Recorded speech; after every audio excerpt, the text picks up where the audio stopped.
সিনেমার নাম সবকিছু পেছনে ফেলে পরিচালনার পাশাপাশি সিনেমার প্রযোজকও ছিলেন রাজিবুল হোসেন।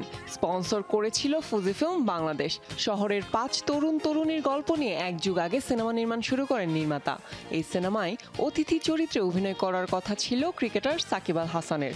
কক্সবাজারে শুটিংয়ে অংশ নিয়েছিলেন তিনি। পরবর্তী সময়ে সংবাদ প্রকাশ হলে অভিনয়ের বিষয়টি অস্বীকার করেন সাকিব। বিপদে পড়েন পরিচালক, থেমে যায় শুটিং। শেষ পর্যন্ত সিনেমার কাজই বন্ধ করে দেন নির্মাতা। 26 জুন নির্মাতা জানালেন, সাকিবের মিথ্যাচারের কারণে শেষ করা যায়নি সিনেমাটি। অথচ সাকিব আল হাসান শুটিং করেছেন, ক্যামেরার সামনে অভিনয় করেছেন। ক্ল্যাপস্টিক ও প্রফেশনাল রেকর্ডিংয়ের মধ্য দিয়ে দৃশ্য ধারণ সম্পন্ন হয়েছে। কিন্তু পরবর্তী সময়ে তিনি সিনেমায় অভিনয় করার বিষয়টি অস্বীকার করলে পুরো প্রজেক্টটা অনিশ্চয়তার মুখে পড়ে।